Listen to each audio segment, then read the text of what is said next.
اللہ رب العزت قرآن پاک میں بیان فرماتا ہے، آیت نمبر 251 اور 252 کی آج تلاوت کی جائے گی۔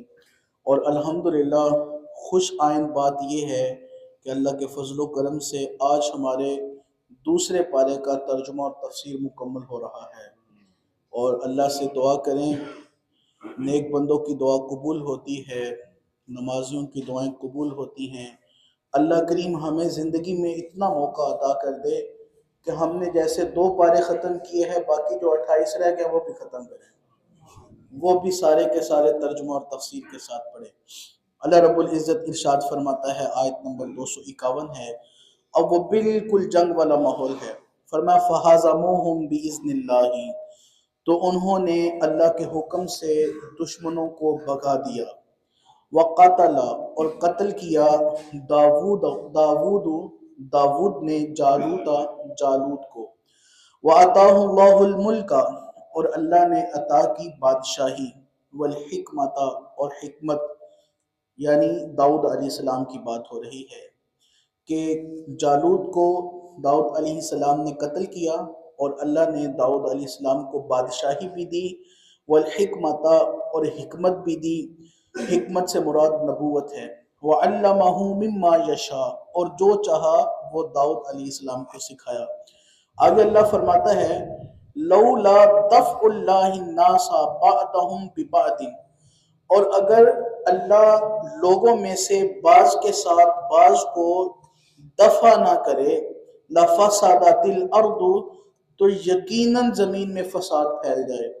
وَلَكِنَّ اللَّهَ ذُو فَضْلٍ عَلَى الْعَالَمِينَ، اور مگر اللہ پورے عالم پر، پورے جہان پر فضل فرمانے والا ہے۔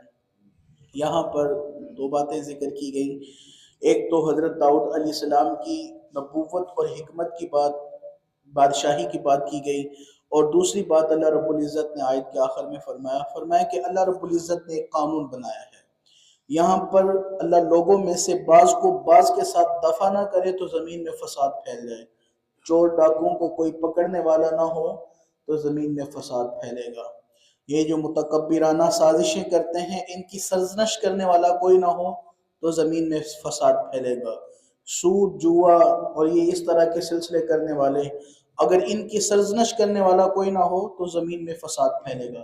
فرمایا یہ قانون ہے کہ اللہ رب العزت لوگوں میں سے بعض کے ساتھ بات کو دفع کر دیتا ہے، اس لیے تاکہ زمین میں فساد نہ پھیلے۔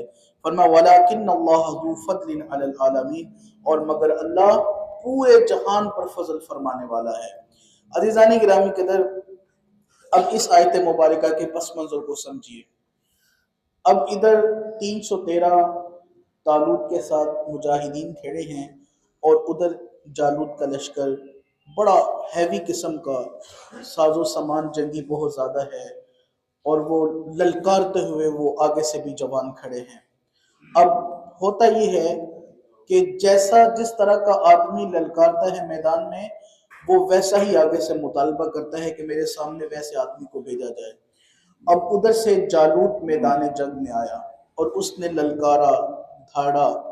اب تھوڑا پیچھے چلے جائیں، آج بھی ہمارے جو کھیلوں کے میدان ہیں تو جوان وہاں کھیلوں کے میدان میں جب جاتے ہیں تو للکارتے ہیں۔ بالخصوص یہ کبڈی کا کھیل ہے، جہاں پر جسم اور جسے کی دوڑ بھاگ ہو، وہاں پر للکارا جاتا ہے۔ یاد رکھنا، جو صرف للکارتے ہیں، عاجزی انکساری اختیار نہیں کرتے، وہ کبھی کامیاب نہیں ہوتے۔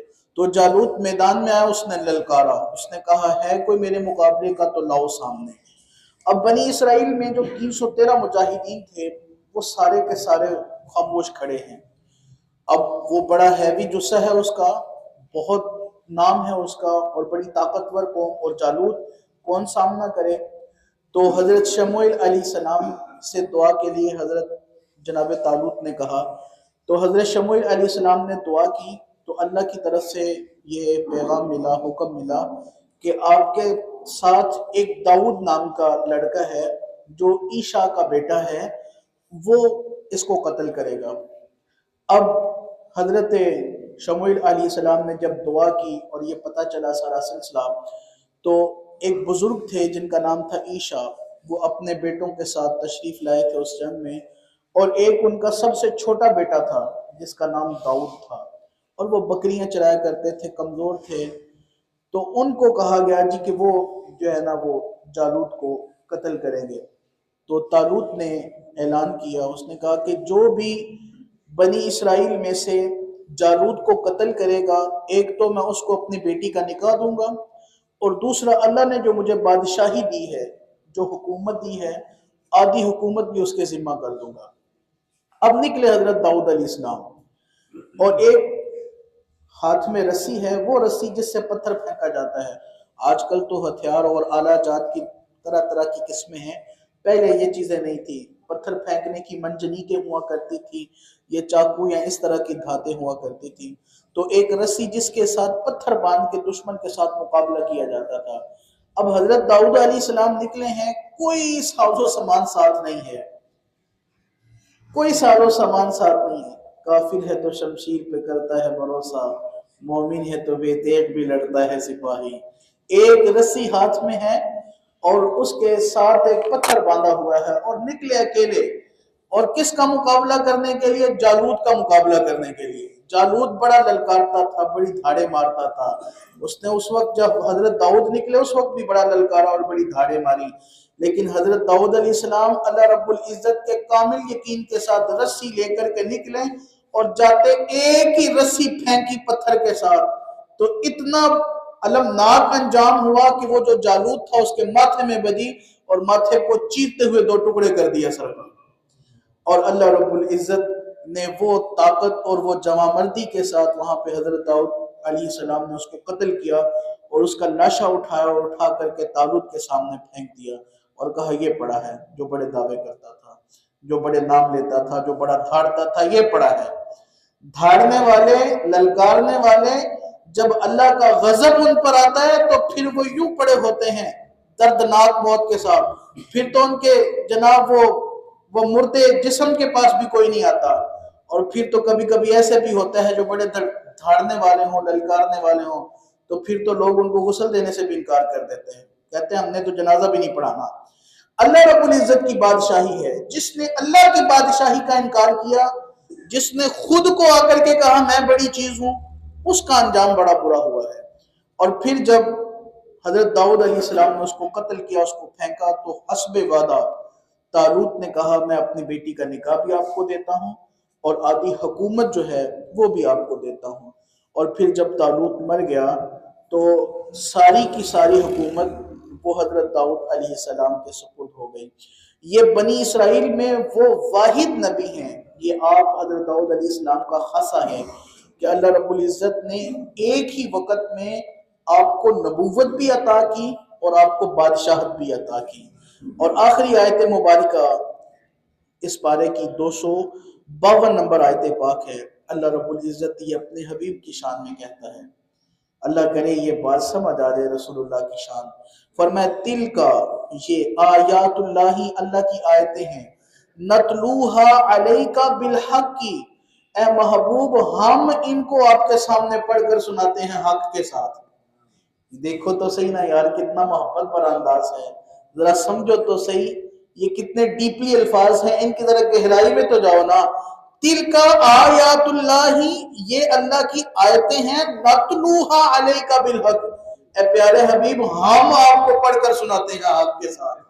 اور یار جسے اللہ پڑھ پڑھ کر سنائے، جسے اللہ پڑھ پڑھ کے سنائے، جسے اللہ سکھائے، جسے اللہ علم و حکمت کے موتی عطا کرے، علم و حکمت کا نور عطا کرے، اور جسے اللہ ابتدا سے لے کے انتہا تک سارا ہی اس کے سینے کو علم سے بھر دے، لوگ اس کے بارے میں بھی کہیں نبی ان پڑھ تھا، لوگ اس کے بارے میں بھی کہیں کہ نبی پڑھا لکھا نہیں تھا، تو پھر تو ان کی عقلیں جو ہیں وہ جہل و غباوت میں مبتلا ہیں، ان کی عقلوں کی مفلسی ہے۔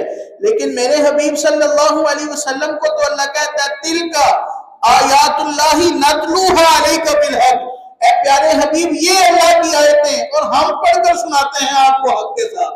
جب اللہ نے پڑھ پڑھ کر سنا دیا، جب اللہ نے سارا کچھ دے دیا، پھر بھی کوئی چیز باقی رہ گئی؟ فرمایا وَإِنَّكَ لَمِنَ الْمُرْسَلِينَ، اے پیارے حبیب آپ تو رسولوں میں سے ہیں۔ اور نبی پاک صلی اللہ علیہ وسلم کا خاصہ یہ ہے، حضور ہر چیز کو جاننے والے ہیں اور بالکل ایکوریٹ جاننے والے ہیں، اور اللہ نے تو کہا ہے الم تر الی اللہ، اے پیارے حبیب آپ نے نہیں دیکھا، آپ نے نہیں دیکھا، بار بار اللہ کے حبیب صلی اللہ علیہ وسلم کو اللہ نے سیغے کے ساتھ پکارا ہے، سونے تو نہیں جے دیکھا، تو نہیں دیکھا، تینوں نہیں پتا، وہ دیکھا اس کو جاتا ہے، وہ یاد چیز کروائی جاتی ہے جو پہلے کبھی نظر سے گزری ہو، یاد وہ چیز کروائی جاتی ہے جس کا پہلے بھی پتا ہو، جو نہ پہلے کبھی دیکھی ہو، جس کا نہ پہلے کبھی پتا ہو، وہ دوبارہ یاد نہیں کروائی جاتی، وہ نئے سرے سے بتائی جاتی ہے۔ اور دیکھو کتنی محبت جھلک رہی ہے ان الفاظ میں، وَإِنَّكَ لَمِنَ الْمُرْسَلِينَ، اور پیارے حبیب تو رسولوں میں سے ہے۔ اللہ رب العزت کی بارگاہ میں مل کر دعا کرتے ہیں، الہی ہمیں اپنے حبیب سے سچا سچا عشق کرنے کی توفیق عطا فرما، اپنے محبوب کی سچی الفت عطا فرما، سچا مدینے سے اور مدینے والے سے پیار عطا فرما۔